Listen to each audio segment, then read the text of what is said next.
It wasn't an intercept. There was no scramble order, no afterburner climb, no attempt to catch what everyone already knew couldn't be caught. When the Blackbird crossed the edge of British-controlled airspace, Britain did nothing that looked like resistance. They didn't race it. They didn't threaten it. They didn't even try to meet it head-on.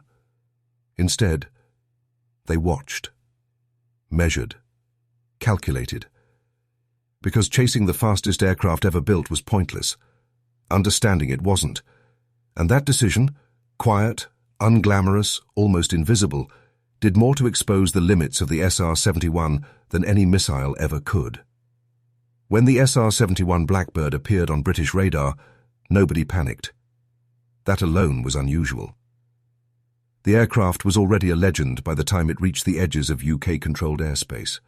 Faster than missiles, higher than interceptors, built to cross borders without asking and leave before anyone could decide how to respond. Every air force that tracked it knew the routine. Detect, calculate, confirm what you already knew. You can't touch it. Britain knew that too. There was no scramble order that morning, no sudden urgency in the control rooms, no fighter pilots running toward hardened shelters. The Blackbird was doing exactly what it always did, flying high, fast and straight, trusting physics more than secrecy.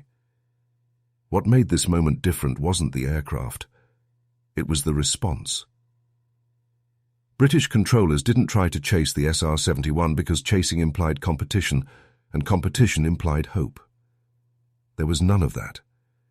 Instead, they treated the Blackbird not as a threat, but as a moving equation. Speed, altitude, track stability, timing. Each pass added data, not drama. On radar screens, the SR-71 drew a clean, arrogant line. No weaving, no hesitation. It didn't need to maneuver. Its defense wasn't tactics, it was inevitability. By the time most interceptors would climb, the Blackbird would already be gone. The unthinkable part wasn't that Britain didn't chase it. It was that they had already accepted the outcome. Rather than reacting to where the SR-71 was, they focused on where it had to be. The Blackbird couldn't turn tightly. It couldn't slow down. It couldn't linger. Its strength, speed, also made it predictable in ways slower aircraft never were. British planners understood something many others missed. An aircraft that fast has fewer options, not more.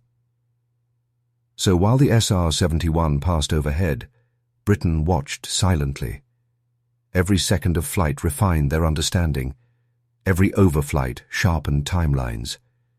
Not to shoot it down, but to frame it.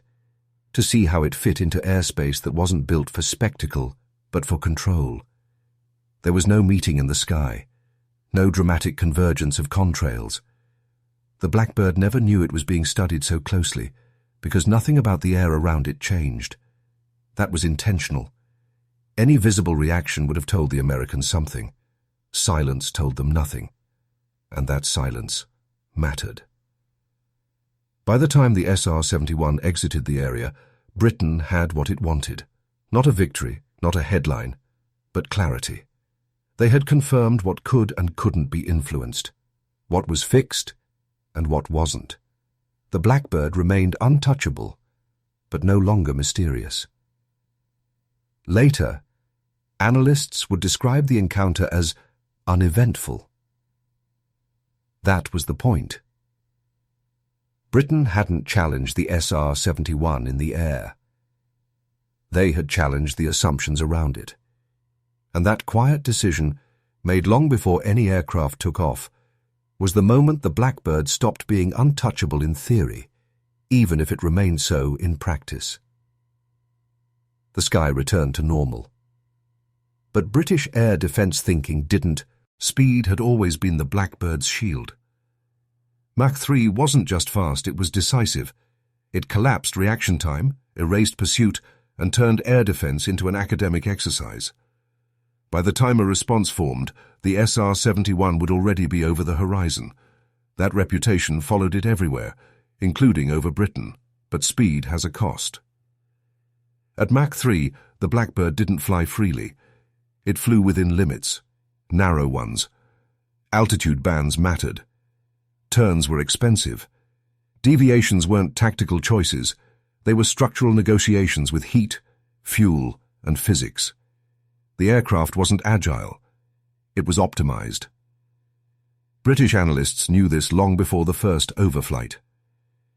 Every SR-71 mission followed a rhythm. Entry points were deliberate. Exit points were clean. The aircraft didn't wander. It couldn't afford to. At that velocity, even minor inefficiencies multiplied. What looked like freedom from the ground was, in reality, discipline enforced by engineering. So Britain didn't look for opportunities to intercept. They looked for patterns. Each pass refined timing estimates. How long the Blackbird stayed within a certain radar envelope, how stable its altitude remained across atmospheric conditions, how often its track corrected, and how sharply. None of this required confrontation. It only required patience. Radar operators learned to stop treating the SR-71 like a target and start treating it like a reference, a constant, something to be measured against other systems. When it appeared, it anchored the picture instead of disrupting it.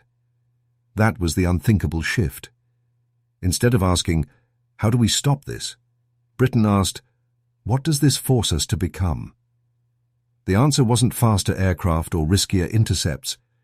It was integration, better coordination between sensors, tighter timing between detection and interpretation, less emphasis on reaction, more on anticipation. The Blackbird never slowed down. Britain did, mentally. They let go of the instinct to respond immediately. In doing so, they gained something more useful than speed: foresight. Over time, British air defence models began to account for the SR-71 as a known quantity. Not a surprise, not a shock, just another high-altitude transit that obeyed rules, even if it bent them. The mystique didn't disappear, but it narrowed. That mattered. Because air defence isn't about stopping every aircraft. It's about understanding which ones can change the outcome. The SR-71 gathered intelligence, but it didn't contest airspace. It didn't linger. It didn't adapt mid-mission. Once committed, its path was largely locked. Britain didn't exploit that in the air. They exploited it in planning. By the time later generations of reconnaissance and strike platforms appeared, slower, stealthier, more flexible, the Blackbird had already served its unintended purpose. It had trained Britain to think beyond chase scenarios, beyond single aircraft solutions. The SR-71 left no contrails of conflict over Britain, but it left behind something more lasting. A defence posture that no longer mistook speed for invulnerability, and no longer believed that every problem in the sky had to be solved by meeting it head-on. There is a tendency, when telling stories about aircraft like the SR-71, to imagine confrontation. Two machines closing in, one escaping, one failing. It makes for clean narratives and simple conclusions. That wasn't what happened over Britain. There was no moment where pilots locked eyes, no altitude where contrails crossed, no split second where a decision could have turned into a fight. The Blackbird never met a British aircraft in the way people expect, because Britain never tried to force that meeting in the first place, and that absence was deliberate. British planners understood that a visible response would teach the Americans something. Scrambling fighters would reveal readiness times, radar emissions would show coverage gaps. Even an unsuccessful intercept attempt would provide data, just not to Britain, so they chose restraint. The SR-71 passed through British-controlled airspace as it always did, fast, high, unchallenged. To the crew on board, the flight was routine. No warnings, no changes, no indication that anything unusual was happening below. That was the point. From the cockpit, Britain looked passive. From the ground, it was anything but. Controllers tracked the Blackbird across multiple systems, correlating returns instead of reacting to them. They tested handoffs between stations. They measured delays not in minutes, but in seconds. The SR-71 became a calibration tool, an aircraft so consistent that deviations stood out immediately. What Britain learned wasn't how to catch the Blackbird. It was how not to be distracted by it. Fast aircraft draw attention. They dominate screens and conversations. They pull focus away from slower, quieter threats. Britain refused to let that happen. By treating the SR-71 as background rather than centerpiece, they sharpened their ability to see everything else. That discipline mattered. Air defense failures rarely come from missing the obvious. They come from missing what hides behind it. The Blackbird, intentionally or not, was a perfect test of that weakness. Britain used it to practice ignoring the spectacle. There was also a political dimension. The SR-71 flew with permission, even if that permission was informal and carefully worded. Britain understood the diplomatic reality. Making a show of resistance would have created noise without benefit. Silence preserved relationships and leverage. After the Blackbird departed, nothing was announced. No statements were issued. No lessons were publicly claimed. On paper, the event barely existed. But internally, it fed a growing realization. Airspace control was evolving, and speed alone was no longer the defining factor. The meeting that never happened became a reference point. Not because Britain had missed an opportunity, but because they had declined one. In choosing not to force an encounter, they preserved freedom of action elsewhere. They kept their capabilities opaque, and they avoided validating a myth that said dominance had to be proven in the sky. The SR-71 flew on, unchanged. Britain did not. The absence of a fight wasn't a failure of will or technology. It was a conscious rejection of a narrative that favored spectacle over substance. In that empty stretch of sky, Britain learned that sometimes the strongest move is to let an opponent pass, while you quietly prepare for the aircraft that won't be so predictable next time. What unsettled people later wasn't that Britain never tried to stop the SR-71. It was how comfortable they were with that decision. In most air forces, speed, like the Blackbird's, triggers instinct. Scramble something. Do something. Let pilots feel involved. Let command centers look busy. Activity creates the illusion of control, even when the outcome is already known. Britain resisted that instinct. They understood that reacting publicly was not the same as responding effectively. Every visible action in air defense carries a cost. Aircraft burn fuel. Crews reveal readiness cycles. Radars disclose behavior. Even failure teaches an observer something valuable. Against an aircraft like the SR-71, operated by a close ally with extraordinary intelligence capabilities, that mattered. So Britain chose silence. Not the absence of capability, but the absence of display. The Blackbird's greatest strength was its reputation. It arrived already wrapped in assumptions. Untouchable, unstoppable, decisive. Britain had no interest in reinforcing that image by playing the expected role. Chasing it would have confirmed the myth. Ignoring it quietly eroded it. Because the truth was more subtle. The SR-71 was brilliant, but it was also inflexible. Its missions were planned far in advance, its routes optimized, its margins narrow. Once airborne, there was little room for improvisation. That made it safe, but also constrained. Britain didn't need to challenge it in real time to understand that. They only needed to observe it long enough, and observation favored the defender. Silence also preserved ambiguity.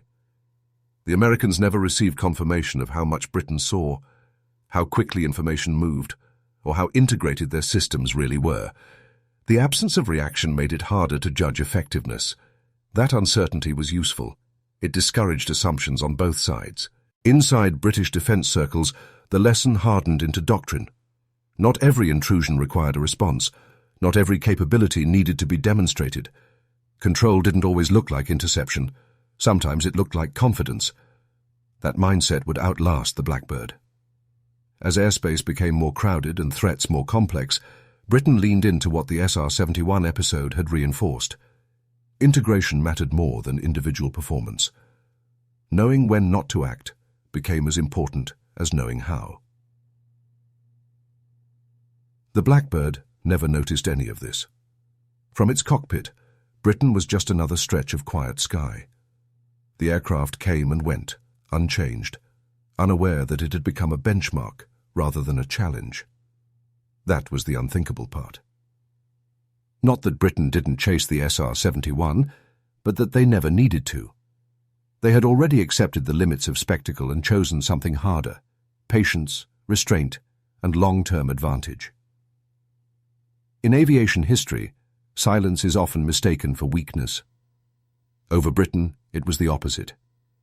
The absence of contrails, radio calls, and dramatic maneuvers wasn't a gap in the story. It was the story.